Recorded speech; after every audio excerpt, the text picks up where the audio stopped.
Assalamualaikum warahmatullahi wabarakatuh. Halo semuanya, perkenalkan kami dari kelompok 5 yang beranggotakan saya sendiri Cantik Konstansi dan dua teman saya yaitu Nadila Dewi Purnamasari dan Meilinda Ika Wulandari. Di sini kami akan membahas mengenai bab 6 yaitu aset. Simak terus videonya ya. Aset. Aset merupakan elemen neraca yang akan membentuk informasi semantik berupa posisi keuangan bila dihubungkan dengan elemen yang lain, yaitu kewajiban dan ekuitas. Aset merepresentasi potensi jasa fisis dan non-fisis yang memampukan badan usaha untuk menyediakan barang dan jasa. APB dan Ijiri mendefinisi aset sebagai sumber ekonomi karena adanya unsur kelangkaan sehingga suatu entitas harus mengendalikannya dari akses pihak lain melalui transaksi ekonomik. APB juga membedakan aset menjadi sumber ekonomik dan non-sumber ekonomik. APB nomor 4 merinci aset yang digolongkan sebagai sumber ekonomik sebagai berikut. Yang pertama, sumber produktif. Sumber produktif ada dua, yaitu sumber produktif kesatuan usaha yang meliputi bahan baku gedung pabrik, perlengkapan, sumber alam, paten, dan semacamnya, jasa, dan sumber lain yang digunakan dalam produksi barang dan jasa. Yang B, hak kontraktual. Atas sumber produktif meliputi semua hak untuk menggunakan sumber ekonomik pihak lain dan hak untuk mendapatkan barang atau jasa dari pihak lain. Yang kedua, produk, yang merupakan keluaran kesatuan usaha terdiri atas A. Barang jadi yang menunggu penjualan. Yang B. Barang dalam proses. Yang ketiga, uang. Yang keempat, klaim untuk menerima uang. Yang kelima, hak pemilikan atau investasi pada perusahaan lain. Selanjutnya, manfaat ekonomik. Untuk dapat disebut sebagai aset, suatu objek harus mengandung manfaat ekonomik di masa datang yang cukup pasti atau probable. Ini mengisyaratkan bahwa manfaat tersebut terukur dan dapat dikaitkan dengan kemampuannya untuk mendatangkan pendapatan atau aliran kas di masa datang. Sejalan dengan APB, FASB menyatakan bahwa aset adalah sumber ekonomi karena potensi jasa atau servis potensial atau utilitas atau utility yang melekat di dalamnya, yaitu suatu daya atau kapasitas langka atau scarce yang dapat dimanfaatkan kesatuan usaha dalam upayanya untuk mendatangkan pendapatan melalui kegiatan ekonomik, yaitu konsumsi, produksi, dan pertukaran. Dikuasai oleh entitas. Untuk dapat disebut sebagai aset, suatu objek atau pos tidak harus dimiliki oleh entitas, tetapi cukup dikuasai oleh entitas. Pemilikan mempunyai yuridis atau legal. Artinya, untuk memiliki suatu objek diperlukan proses yang disebut transfer hak milik. Bila pemilikan menjadi kriteria aset dalam neraca, dengan kata lain, pemilikan sebagai kriteria akan mengakibatkan banyak pos yang tidak masuk sebagai aset sehingga tidak dapat dilaporkan banyak pos dilaporkan di luar neraca. Oleh karena itu, konsep penguasaan atau kendali lebih penting daripada konsep mikan. Hal ini dilandasi oleh konsep dasar substansi mengungguli bentuk yuridis. Substansi atau tujuan dari pemilikan adalah penguasaan. Penguasaan di sini berarti kemampuan entitas untuk mendapatkan, memelihara atau menahan, menukarkan, menggunakan manfaat ekonomik dan mencegah akses pihak lain terhadap manfaat tersebut. Dengan demikian, pemilikan atau misalnya dengan cara membeli dan hak secara hukum atau legal risk hanya merupakan salah satu cara untuk mendapatkan penguasaan atau kendali. Akibat transaksi atau kejadian masa lalu, kriteria ini sebenarnya menyempurnakan kriteria penguasaan dan sekaligus sebagai kriteria atau tes pertama atau first test pengakuan objek sebagai aset, tetapi tidak cukup untuk mengakui secara resmi dalam sistem pembukuan. Telah dibahas dalam rangka konseptual bahwa kriteria pengakuan elemen adalah definisi, keterukuran, keterpantauan, dan keterandalan. Bahwa aset harus timbul akibat transaksi atau kejadian masa lalu adalah kriteria untuk memenuhi definisi, tetapi bukan kriteria untuk pengakuan. Jadi, manfaat ekonomik dan penguasaan atau hak atas manfaat saja tidak cukup untuk memasukkan suatu objek ke dalam aset. kesatuan usaha untuk dilaporkan via statement keuangan atau neraca, kriteria pengakuan yang lain harus dipenuhi atau keterlandalan, keberpantauan, dan keterukuran. Contohnya, manfaat baru atau kenaikan nilai karena pertumbuhan alamiah atau akresi dalam industri pertanian atau kehutanan secara otomatis dikuasai oleh kesatuan usaha. Akan tetapi, manfaat tersebut tidak dengan sendirinya dapat diakui sebagai aset kesatuan usaha karena kriteria pengakuan lain juga harus dipenuhi. Pertumbuhan alamiah dapat dikatakan sebagai suatu kejadian atau event masa lalu yang menimbulkan manfaat ekonomik sehingga akresi memenuhi definisi aset. Karakteristik pendukung. Karakteristik pendukung tersebut lebih menguatkan atau meyakinkan adanya aset, tetapi tiadanya karakteristik pendukung tidak menghalangi suatu objek untuk memenuhi syarat sebagai aset. Melibatkan kos. Memperolehan aset pada umumnya melibatkan kos atau mengeluarkan sumber ekonomik misalnya kas sebagai penghargaan sepakatan. Bila kos terjadi karena pemerolehan suatu objek terjadi akibat pertukaran atau pembelian, objek tersebut lebih kuat untuk masuk sebagai aset. Akan tetapi, tiadanya kos tidak membatalkan suatu objek sebagai aset. Berwujud. Bila suatu sumber ekonomik secara fisik dapat diamati, dia memang lebih kuat untuk disebut sebagai aset. Akan tetapi, keterwujudan bukan kriteria untuk mendefinisi aset. Objek-objek seperti hak paten, hak cipta merek dagang, dan goodwill tetap dapat dimasukkan sebagai aset meskipun tidak berwujud fisik. Pada umumnya, pos-pos tak berwujud yang masuk dalam kategori aset lancar tidak disebut sebagai aset tak berwujud.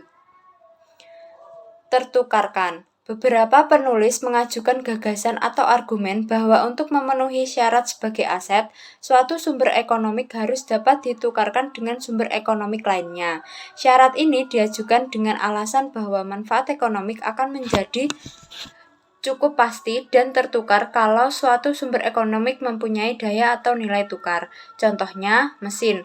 Mungkin sekali tidak mempunyai daya tukar tetapi dapat digunakan untuk menghasilkan produk. Bahkan hampir sebagian besar aset manfaatnya didapat dari penggunaan daripada dari pertukaran. Terpisahkan. Syarat ini diajukan berkaitan dengan ketertukaran. Untuk dapat ditukarkan suatu sumber ekonomik harus dapat dipisahkan dengan sumber ekonomik yang lain atau berdiri sendiri.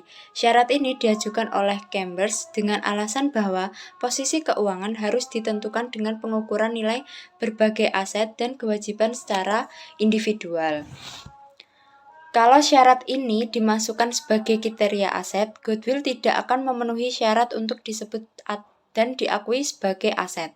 Chambers and McNeil mengajukan syarat ini karena dia tidak setuju bahwa goodwill dimasukkan sebagai aset.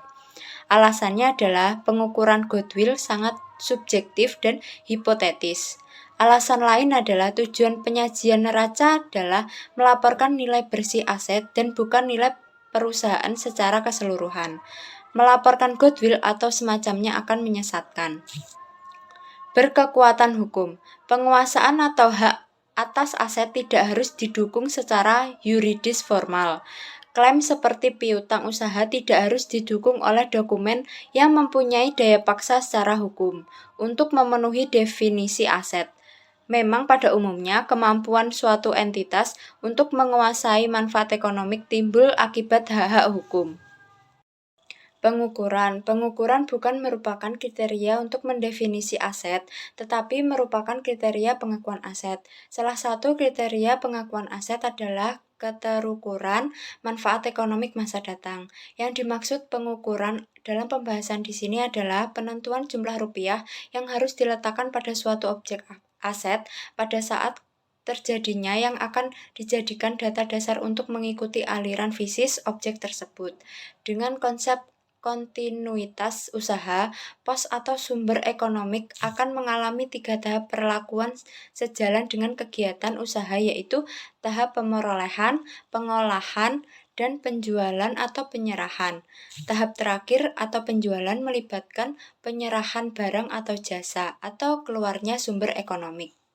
Di sini ada gambar tahap perlakuan sumber ekonomi dan kos yang mempresentasinya. Gambar tersebut menunjukkan bahwa secara konseptual suatu sumber ekonomi harus diperlakukan dahulu sebagai aset dan harus kemudian diperlakukan sebagai biaya pada saat aset tersebut dianggap telah keluar dari kesatuan usaha dan mendatangkan pendapatan. Walaupun demikian, secara teknis, pembukuan atau karena alasan kepraktisan, dapat saja suatu sumber ekonomi langsung dicatat sebagai upaya atau biaya, sehingga kosnya langsung didebit ke akun biaya tanpa melalui akun aset. Misalnya, jumlah rupiah atau kos pembayaran sewa gedung langsung didebit ke akun biaya sewa gedung. Bila suatu pengeluaran sumber ekonomi yang mengukur kas suatu objek dicatat sebagai aset, TIA dikategorikan menjadi pengeluaran untuk kapital, sedangkan kalau TIA dicatat sebagai biaya, TIA dikategori sebagai pengeluaran untuk pendapatan. Dari yang kedua yaitu hubungan kos, aset, dan biaya. Melukiskan hubungan antara kos, aset, dan biaya serta perlakuan kos secara teknis dan konseptual. Gambar ini menguraikan lebih lanjut gambar 6.1 sebelumnya dalam kaitannya dengan mengeluarkan untuk modal atau untuk pendapatan. Nah, untuk penjelasannya pada gambar 6.2 tadi, bila suatu pengeluaran langsung dicatat sebagai biaya, secara konseptual dianggap bahwa kos objek bersangkutan dicatat sebagai aset dan kemudian pada aset yang sama kos tersebut langsung dipindahkan ke biaya. Dengan kata lain, secara konseptual kos semua sumber ekonomi yang diperoleh dianggap telah diperlakukan sebagai aset walaupun hanya sesaat. Akibatnya, pos aset misalnya, sediaan sering dinyatakan dalam pengukurannya sebagai kos sediaan. Sediaan sering diidentikan dengan kos sediaan. Sementara itu, kos juga melekat pada biaya sehingga biaya sering disebut dengan kos saja. Memang biaya selalu dapat disebut kos karena kos melekat di dalamnya, tetapi kos tidak melalui dapat disebut biaya sebelum kos tersebut dipindah ke biaya sebagai pengurang atau debit atau beban pendapatan. Karena kos mempresentasi manfaat ekonomi. Bila kos diperlakukan sebagai aset, kos itu disebut dengan kos belum habis atau keterhabiskan. Artinya, kos yang belum habis dimanfaatkan dalam menghasilkan pendapatan. Bila manfaat ekonomi telah digunakan dalam mendatangkan pendapatan, bagian dari kos aset yang mempresentasi manfaat yang telah dihabiskan disebut dengan kos keterhabisan dan menjadi pengukur biaya. Selanjutnya, kos sebagai pengukur dan bahan olah akuntansi. Konsep dasar penghargaan sepakatan menegaskan bahwa pengukur aset pada saat pemerolehan yang paling objektif adalah jumlah rupiah yang terlibat dalam transaksi pertukaran antara dua pihak independen yang sama-sama berkehendak. Jumlah rupiah tersebut akan menjadi pengukur aset yang diperoleh kesatuan usaha dan akan menjadi bahan olah akuntansi yang disebut kos. Jadi, kos dalam arti luas mempunyai makna sebagai agregat harga dalam memperolehan suatu aset. Jadi, penghargaan sepakatan atau kos dalam transaksi antar pihak independen menjadi dasar pengukur karena jumlah rupiah tersebut dianggap cukup terandalkan untuk mendekati atau mengaproksimasi nilai sebenarnya atau nilai wajar suatu objek pada saat transaksi. Gambar 6.3 keterandalan kos dan dasar penghargaan kesepakatan. Mean atau rata-rata dari berbagai penghargaan sepakatan atau subjektif yang telah terjadi dapat dianggap sebagai estimator dari nilai sebenarnya. Seandainya rata-rata tersebut sama dengan nilai sebenarnya, penghargaan sepakatan 1 yang muncul dalam panel A lebih terandalkan karena lebih mendekati nilai sebenarnya dibandingkan dengan penghargaan subjektif I dalam panel B1. Pengukuran selain atas dasar penghargaan sepakatan kemungkinan dapat menghasilkan rata-rata yang menyimpang dari nilai sebenarnya, sebagaimana dilukiskan dalam distribusi B2. Perbedaan rata-rata yang terjadi disebut BLAS. Panel B2 dalam gambar tersebut menunjukkan adanya bias ke arah penghargaan yang lebih tinggi. Hal ini terjadi misalnya kalau seseorang mempunyai barang yang tidak ingin dijualnya, tetapi ada orang yang tertarik sekali dengan barang tersebut dan bersedia membeli dengan harga mahal. Sebaliknya, dalam keadaan butuh uang atau di bawah tekanan, orang terpaksa menerima penghargaan rendah atas barang yang dijualnya. Penghargaan sepakatan sebagai bukti.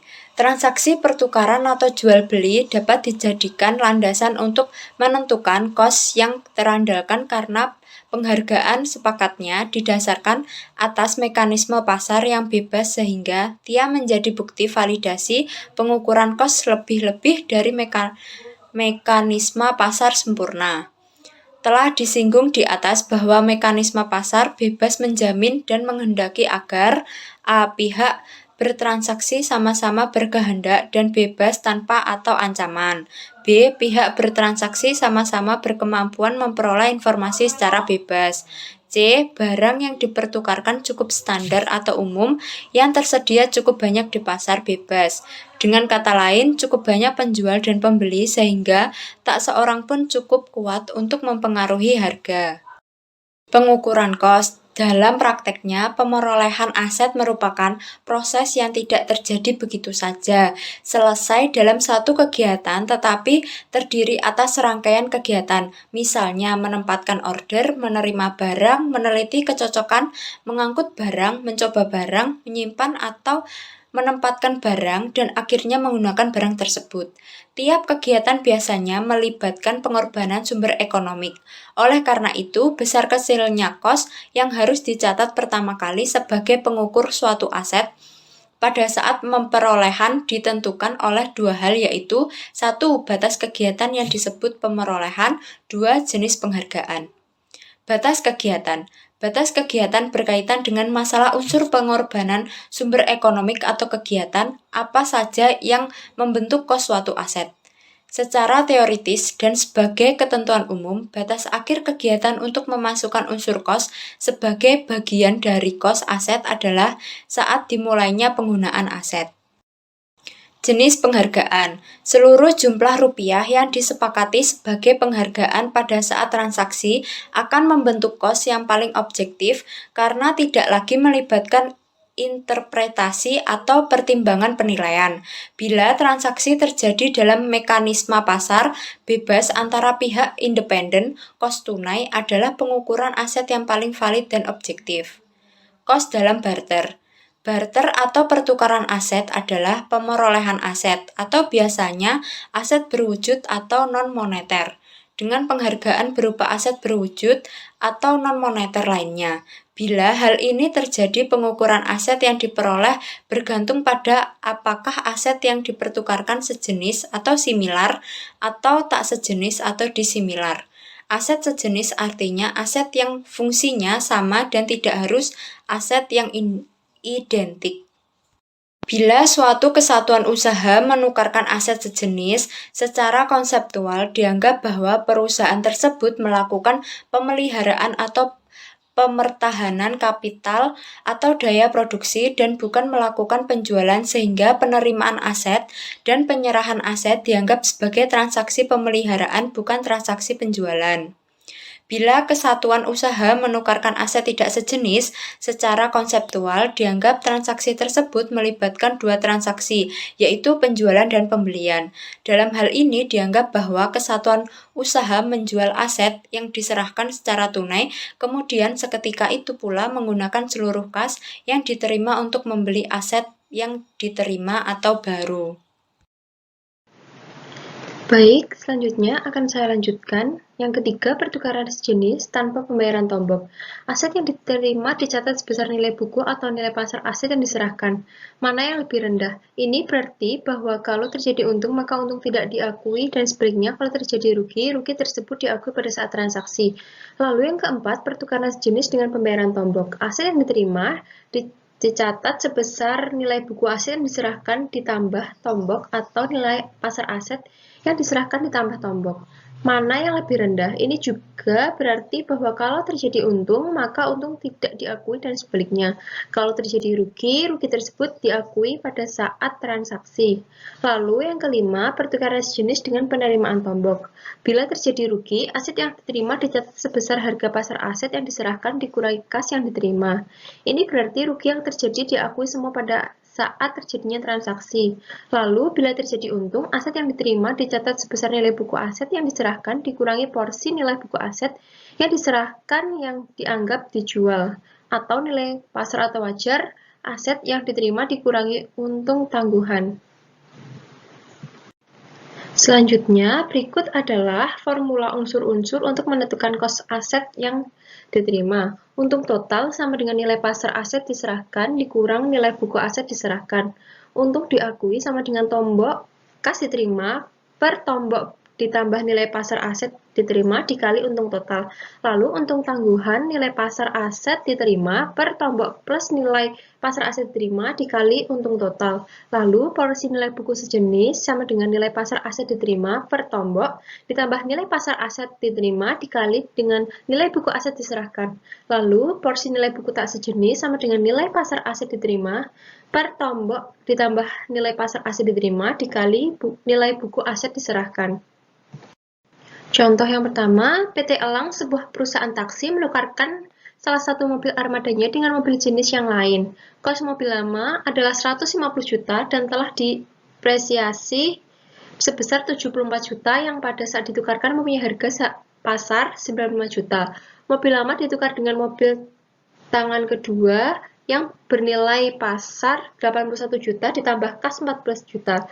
Dengan kos berapa mobil Toyota harus dicatat? Karena mobil lama dengan nilai buku 76 juta dihargai 95 juta, terjadi untung besar sebesar 19 juta. Perhitungan komponen-komponen berikut menentukan kos aset yang diterima. Untung tangguhan sama dengan 81 juta per 14 juta ditambah dengan 81 juta dikali 19 juta, maka hasilnya adalah 16 juta 200. Porsi nilai buku sejenis 14 juta per 14 juta ditambah 81 juta dikalikan 76 juta, maka hasilnya 11 juta 200. Kos Toyota akan dicatat sebesar nilai buku aset diserahkan 76 juta. Porsi nilai buku tak sejenis 11 juta 200. Maka kos mobil Toyota hasilnya 64 juta 800 atau nilai pasar aset diterima 81 juta, untung tangguhan 16 juta 200, maka kos mobil Toyota sebesar 64 juta 800. Saham sebagai penghargaan merupakan salah satu bentuk pembelian aset dengan barter. Dalam beberapa kasus transaksi yang menggunakan saham perusahaan sebagai penghargaan untuk barang dan jasa yang diperoleh, nilai nominal ataupun nilai nyata untuk tiap saham tidak dapat mempresentasikan kos yang sebenarnya pada saat transaksi. Pengukur yang tepat untuk menentukan kos dalam situasi semacam itu adalah jumlah rupiah uang tunai yang akan diterima oleh perusahaan seandainya perusahaan menerbitkan saham-saham yang digunakan untuk penghargaan. Selanjutnya, kos dalam reorganisasi. Bila suatu perusahaan sudah berjalan atau beroperasi cukup lama, kemudian mengalami reorganisasi, perusahaan tersebut biasanya tidak mempunyai data kos yang memadai untuk menentukan kos aset yang dikuasainya, karena tujuan reorganisasi biasanya adalah menentukan nilai perusahaan pada saat tersebut. Diperlukanlah taksiran nilai yang wajar seluruh aset perusahaan dengan mempertimbangkan kondisi aset dan keadaan pasar pada waktu itu. Dalam keadaan semacam itu, pengukuran kos harus didasarkan atas keadaan seakan-akan perusahaan baru berdiri. Selanjutnya, hadiah atau hibah. Masalah khusus timbul bila mana barang atau jasa yang jelas-jelas mempunyai manfaat ekonomik yang besar diperoleh perusahaan tanpa kos yang berarti atau dengan kos yang tidak sebanding dengan nilai ekonomik yang barang yang diperoleh. Gedung dan tanahnya yang diperoleh perusahaan melalui sumbangan atau hibah adalah contoh perolehan aset tanpa kos. Selanjutnya adalah temuan. Di bidang eksploitasi sumber alam, misalnya tambang minyak, yang sangat berharga ditemukan dengan pekerjaan eksplorasi dengan kos nominal cukup rendah dibandingkan dengan hasilnya. Demikian juga suatu peralatan yang mempunyai harga pasar yang cukup tinggi mungkin dikembangkan dan didaftarkan hak patennya tanpa suatu pengeluaran yang sebanding dengan nilai pasar temuan tersebut. Selanjutnya, kos dalam pembelian kredit. Dengan sistem kredit, nilai waktu uang menjadi faktor yang sangat penting dalam mengukur kos yang sebenarnya. Kos yang sebenarnya dalam transaksi kredit bukanlah beberapa nilai kontrak yang harus dilunasi dalam beberapa kali angsuran, tetapi berapa kos yang sebenarnya pada saat transaksi. Kekeliruan sering terjadi karena anggapan bahwa nilai nominal atau nilai jatuh tempo utang menunjukkan kos barang atau jasa yang dibeli, dan memang dalam beberapa kasus hal ini cukup beralasan karena kepraktisan dan materialitas. Selanjutnya, potongan tunai atau keringanan. Kos akan tercatat terlalu tinggi kalau potongan tunai dan keringanan-keringanan lain tidak dikurangkan terhadap harga kesepakatan. Potongan dan keringanan lainnya sudah menjadi kebiasaan yang umum dalam setiap kegiatan usaha pada umumnya akan selalu dimanfaatkan oleh perusahaan yang dikelola dengan baik. Selanjutnya, rugi dalam perolehan aset. Sebelum pendapatan terjadi yang ditimbulkan oleh upaya yang direpresentasikan oleh biaya, kos mengalami penghimpunan, penggabungan, dan reklasifikasi. Kos yang terhimpun tersebut tetap merepresentasi aset kalau aset tersebut belum dikeluarkan sebagai biaya. Akan tetapi, karena suatu kondisi tertentu dapat terjadi bahwa suatu potensi jasa tertentu tidak lagi mempunyai kemampuan untuk menghasilkan pendapatan. Dalam kondisi tersebut dapat dikatakan bahwa manfaat ekonomik telah hangus dan merupakan rugi. Selanjutnya, penilaian. Penilaian biasanya digunakan untuk menunjukkan proses menentu jumlah rupiah yang harus diletakkan pada tiap elemen atau pos statement keuangan pada saat penyajian. Jadi, penilaian merupakan penentuan jumlah rupiah yang harus diletakkan pada suatu pos aset pada saat akan dilaporkan atau disajikan dalam statement keuangan pada periode tertentu.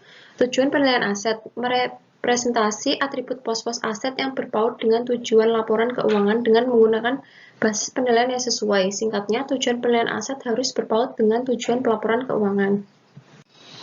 Selanjutnya, konsep dan basis perolehan. Konsep dan dasar penilaian aset untuk tujuan pelaporan keuangan dari dua dimensi, yaitu arah aliran aset dan waktu.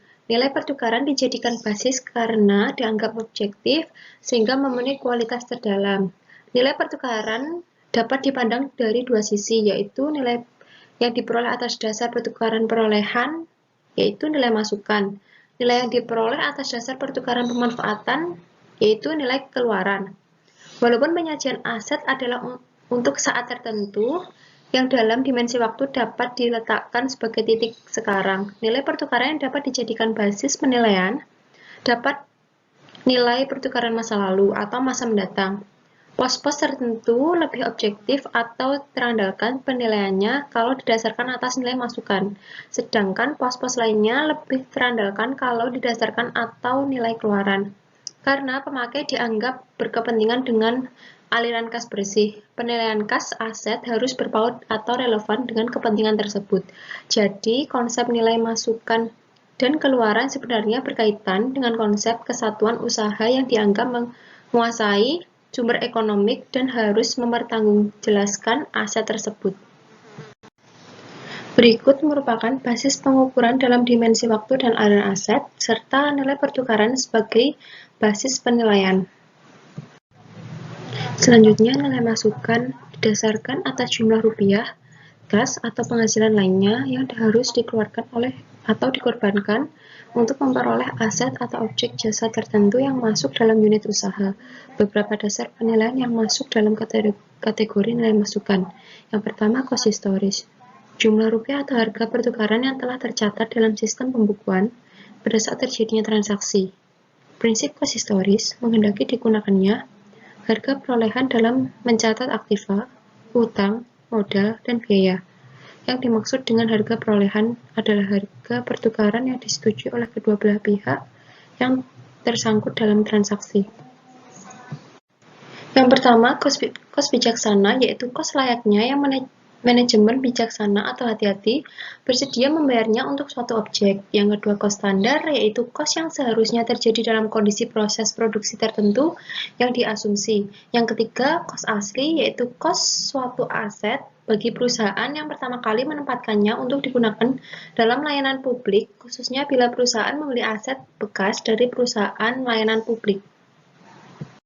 Yang kedua, kos pengganti merupakan jumlah rupiah harga pertukaran yang diperlukan sekarang oleh unit usaha untuk memperoleh aset yang sama sejenis.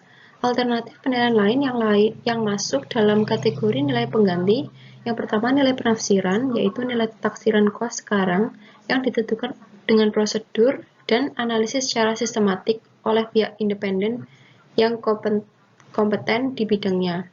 Yang kedua, nilai wajar, yaitu jumlah rupiah yang dapat diterima untuk suatu objek, menggambarkan harga di mana aset dapat dibeli atau dijual dalam transaksi kini antar pihak secara sukarela tanpa paksaan. Yang ketiga, nilai terrealisasi bersih dikurangi harga normal, yaitu nilai yang diharapkan merepresentasi kos pengganti bila data untuk menentukan kos pengganti tidak tersedia.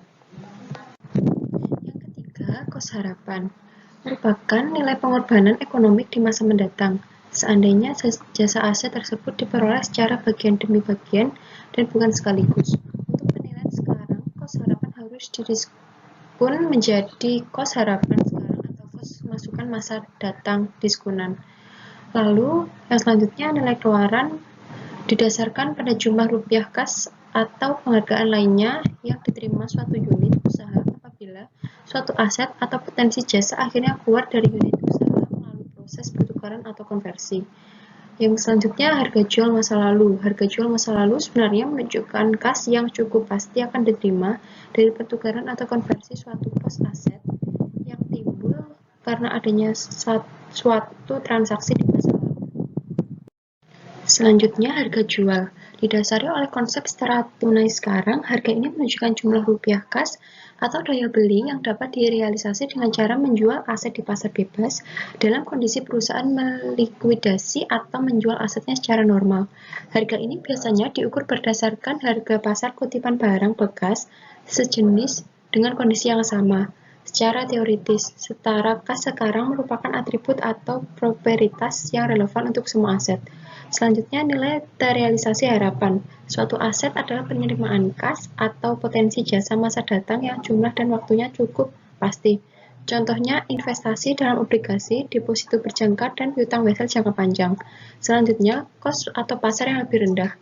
Penilaian atas dasar kos atau pasar yang lebih rendah merupakan kombinasi nilai masukan dan keluaran karena pengertian pasar dalam hal ini dapat berarti pasar barang masukan atau keluaran. Lalu, penilaian menurut FASB. Tujuan penilaian pos aset tertentu, tiap dasar penilaian mempunyai keunggulan dan kelemahan masing-masing.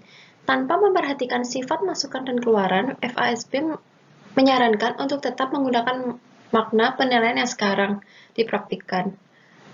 FASB mengidentifikasi 5 makna atau atribut yang dapat direpresentasi berkaitan dengan aset dasar penilaian menurut FASB. Dapat diringkas sebagai berikut. Yang pertama, historic cost. Tanah, gedung, perlengkapan pabrik, dan kebanyakan sediaan dilaporkan atas dasar kos historinya, yaitu jumlah rupiah kas atau setaranya yang dikorbankan untuk memperolehnya. Kos histori ini tentunya disesuaikan dengan jumlah bagian yang telah didepresiasi atau diamortisasi. Baik, selanjutnya akan dilanjutkan teman saya, Melinda. Baik, di sini saya akan melanjutkan presentasi dari teman saya. Nah, untuk selanjutnya ada berkaitan dengan waktu pelaporan atau Temporal Association Test. Untuk mengakui aset, penguji harus dipenuhi pada tanggal pelaporan. Selanjutnya ada verifikasi atau verification test. Untuk mengakui aset, harus ada bukti pendukung untuk meyakinkan kelima penguji.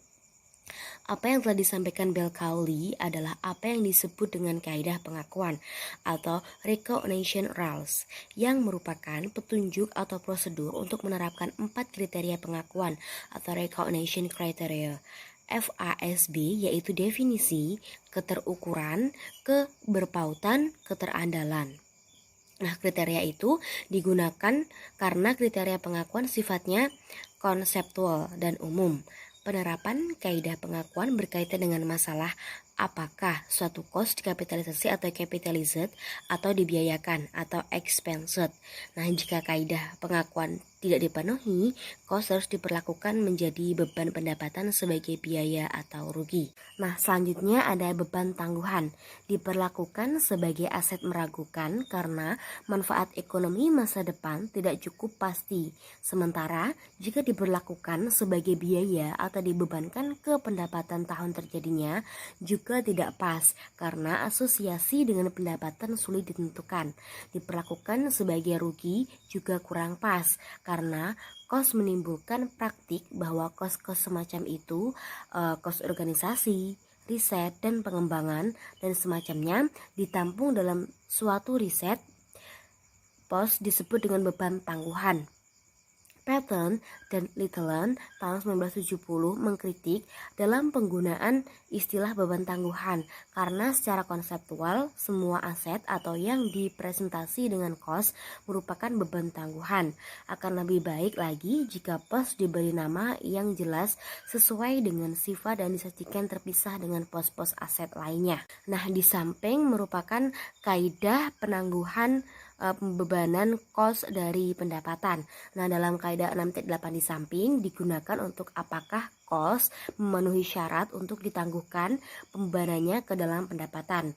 Kos memiliki karakteristik yang unik sehingga dapat menimbulkan masalah penangguhan pembebanan, misalnya kos yang terlibat di transaksi, kejadian, atau keadaan berikut. Yang pertama ada sewa guna, yang kedua ada bunga selama masa konstruksi aset tetap, yang ketiga ada riset dan pengembangan, yang keempat ada eksplorasi minyak dan gas bumi, yang kelima ada rugi selisih kurs valuta asing atau penjabaran valuta asing, yang keenam ada sumber daya manusia, dan yang terakhir ada kos organisasi. Selanjutnya ada sewa guna atau lease, mengakibatkan masalah yang sulit dalam pengakuan aset. Nah, ini karena di Amerika mulanya sewa guna digunakan sebagai sarana untuk mendapatkan aset tetap atau fasilitas fisik tanpa memperlihatkan utang yang timbul dari pemerolehan tersebut. Nah, sewa guna diperlakukan sebagai sewa menyewa biasa hingga jumlah rupiah sewa yang dibayarkan diperlakukan sebagai biaya sewa atau biasa disebut dengan praktik pendanaan lepas neraca atau off-balance sheet financing yang dipandang tidak sehat dari sudut pandang pelaporan keuangan karena terdapat utang yang tidak dilaporkan dalam neraca. FASB mewajibkan untuk mengakui dan melaporkan kewajiban yang timbul dari sewa guna dan mengkapitalisasi perjanjian sewa guna sebagai aset perusahaan jika secara substansi perjanjian sewa guna sebenarnya merupakan pembelian angsuran. Nah, konsep substansi di atas adalah bentuk substan offer form. FASB mewajibkan untuk mengakui dan melaporkan kewajiban yang timbul dari sewa guna dan mengkapitalisasi fasilitas yang disewa guna sebagai aset perusahaan jika secara substansi perjanjian sewa guna sebenarnya merupakan pembelian angsuran. Nah, kemudian ada 4 kriteria agar sewa guna dapat dinyatakan sebagai pembelian angsuran. FASB mengajukan 4 kriteria berikut. FAS nomor 13 PRG 7. Yang pertama, kontrak sewa guna menyebutkan adanya hak milik properti kepada sewa guna atau lese pada akhir jangka sewa guna. Kemudian yang kedua ada kontrak sewa guna memuat pasal jika tersewa guna dapat membeli atau pada tanggal yang telah ditentukan dan harganya cukup murah sehingga dapat dipastikan di muka jika tersewa guna akan memilih pembeli prioritas bersangkutan. Pasal seperti ini biasa disebut dengan bargain purchase option. Yang ketiga ada jangka sewa guna adalah 75%, lebih dari sisa umur ekonomi taksiran properti sewa guna sejak penandatanganan kontrak. Jika sewa umur ekonomi dimulai sejak penandatanganan kontrak, kurang dari 26% ekonomi kontrak kriteria tidak berlaku. Kemudian yang terakhir ada saat penandatanganan sewa guna, nilai wajar semua pembayaran sewa guna minimum selama jangka sewa guna sama atau lebih dari 90% nilai wajar bersih sebagai pesewa guna atau lesor. Nilai wajar bersih bagi pesewa guna adalah nilai wajar yang dipandang sudut pesewa guna setelah dikurangi kredit pajak investasi atau investment tax credit. Jika ada yang menjadi hak pesewa guna, maka kontrak sewa guna memuat pasal-pasal yang memenuhi suatu atau lebih kriteria yang harus diperlakukan sebagai kontrak pembelian angsuran dan propertis yang terlibat harus dikapitalisasi. AI mengeluarkan standar untuk kapitalisasi sewa guna. Kriteria yang diajukan adalah PSAK nomor 20 bab 11 PRG 3. Yang pertama ada penyewa guna usaha memiliki hak opsi untuk membeli aset yang disewa gunakan hingga akhir masa sewa guna usaha dengan harga yang telah disepakati bersama saat hendak memulai sebuah transaksi sewa guna usaha.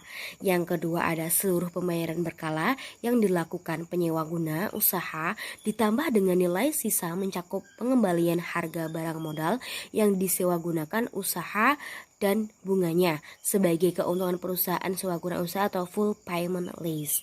Dan yang ketiga ada masa sewa guna usaha minimum 2 tahun dalam pengkapitalisasian sewa guna. IAI menetapkan ketiga kriteria di atas agar dipenuhi. Kriteria A menyebutkan adanya hak opsi membeli yang berarti tersewa guna dapat memilih untuk tidak membeli, dengan demikian sewa guna otomatis menjadi sewa guna operasi. Kriteria B FASB yang disebut bargain purchase option yang berarti harga yang disepakati cukup murah sehingga tersewa guna akan membelinya. Pilihan harga yang sangat murah inilah yang menjadi indikasi bahwa sewa guna yang bersangkutan membeli secara kredit.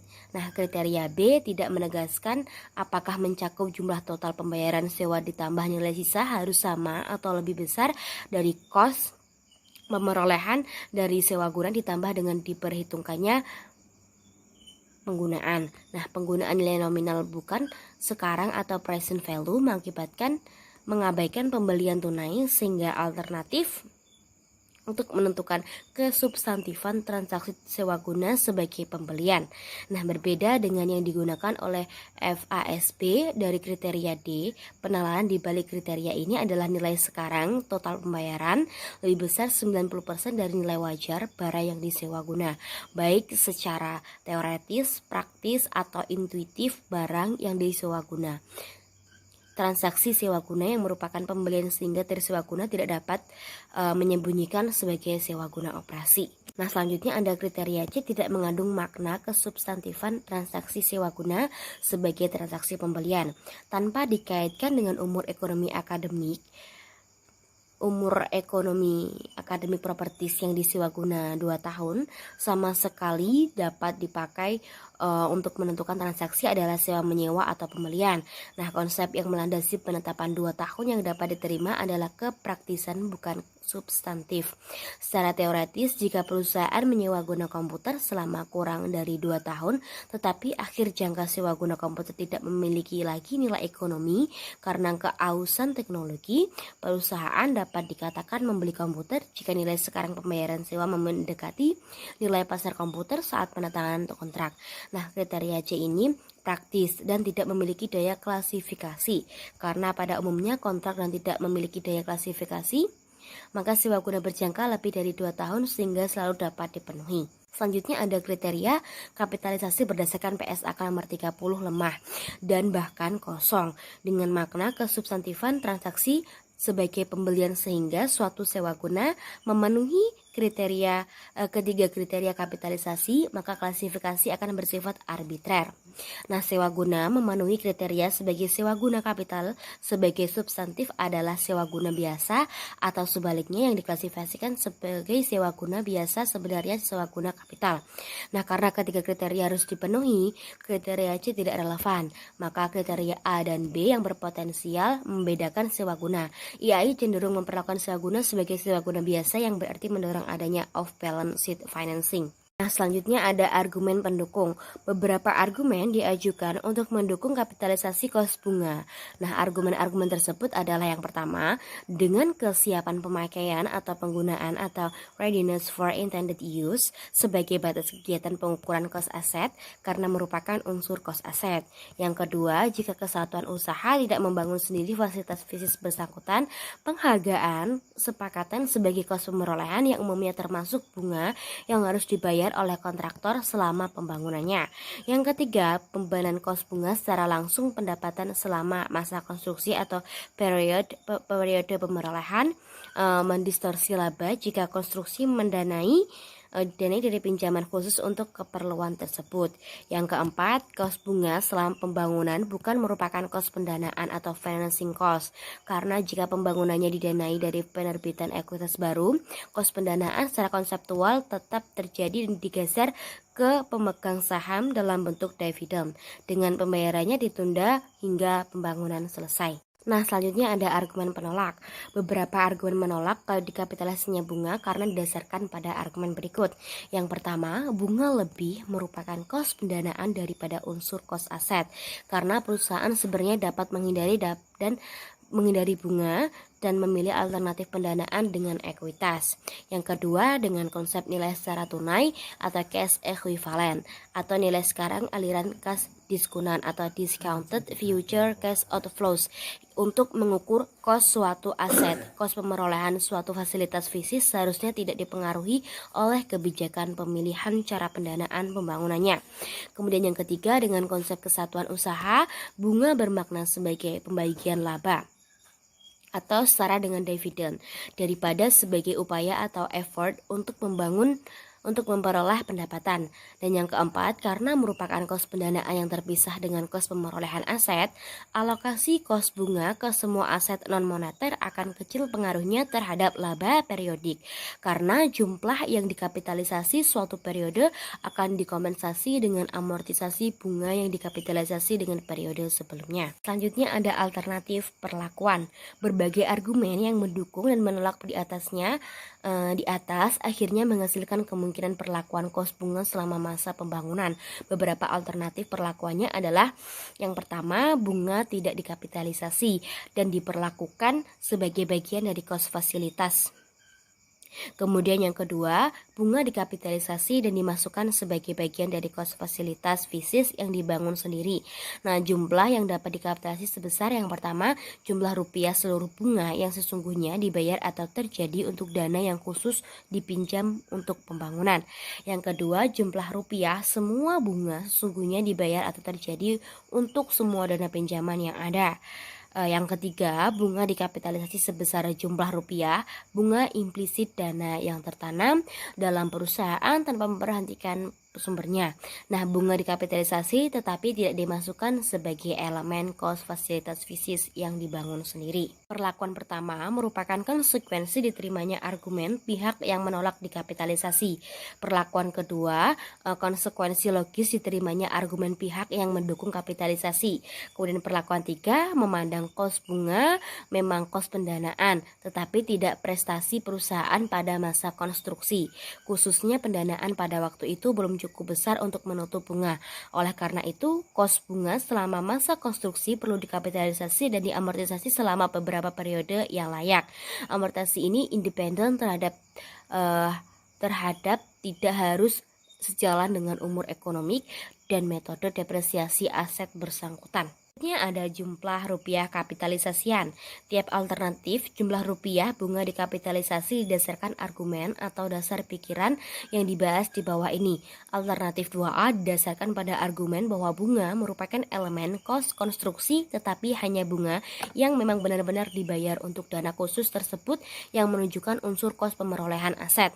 Alternatif 2B berusaha untuk mengatasi kesulitan dalam usulan pertama. Dasar pikirannya adalah bahwa semua utang dianggap digunakan untuk investasi dalam pembangunan sarana fisik. Kemudian yang 2C, alternatif 2C mendasarkan diri pada asumsi bunga seluruh dana yang tertanam dalam perusahaan merupakan kos ekonomik. Kos aset diartikan sebagai nilai barang dan jasa yang dikorbankan dalam rangka mendapatkan aset tersebut. Hanya dalam hal ini rangka bunga dianggap sebagai pendapatan atau laba yang hilang karena dana digunakan untuk pembangunan sarana fisik. Kemudian standar yang mengatur adanya berbagai alternatif perlakuan kos bunga menuntut adanya standar akuntansi yang menjadi acuan praktik agar pembandingan statement keuangan menjadi mudah dilakukan dan bermakna. Secara konseptual, kos bunga dikapitalisasi tetapi ada syarat yang harus dipenuhi berkaitan dengan jenis aset yang dapat dilekati kos bunga. Besarnya kos bunga dapat dikapitalisasi dan periode kekapitalisasi.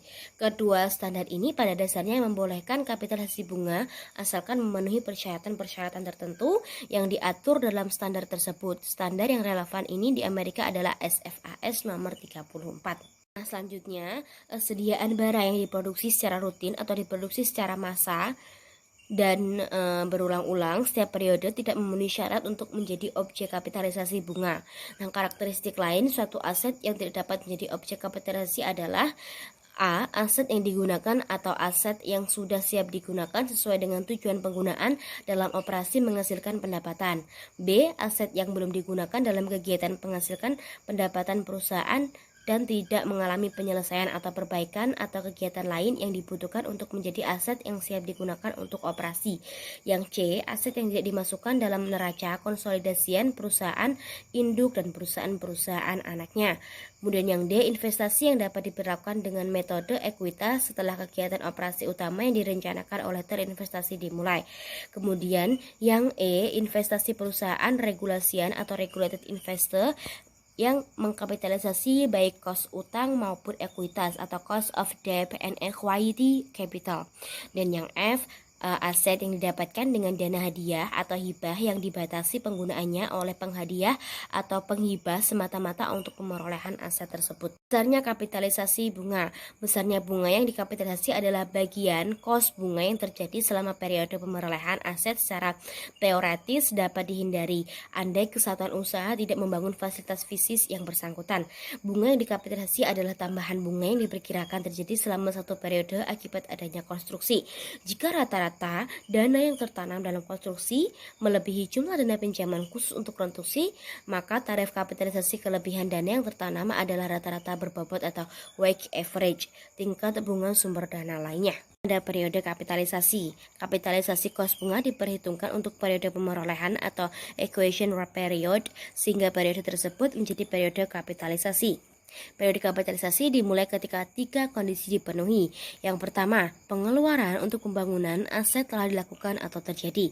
Yang kedua, kegiatan-kegiatan yang diperlakukan untuk menyelesaikan pembangunan hingga siap dipakai masih berlangsung. Dan yang terakhir ada kos bunga yang terhitung atau accurate dapat atau terjadi bersamaan dengan berjalannya pembangunan aset. Dan untuk mengungkap sendiri ada 2, yaitu bila ada kos bunga yang dikapitalisasi, total bunga yang terjadi selama periode dan dibebankan sebagai biaya periode tersebut, dan yang kedua adalah bila sebagian kos bunga dikapitalisasi, bunga total yang terjadi dan bagian yang dikapitalisasi. Selanjutnya ada penyajian. Nah, aset disajikan di sisi debit atau di kiri dalam neraca berformat akun atau di bagian atas dalam neraca berformat laporan. Yang kedua, aset diklasifikasi menjadi aset lancar dan tetap.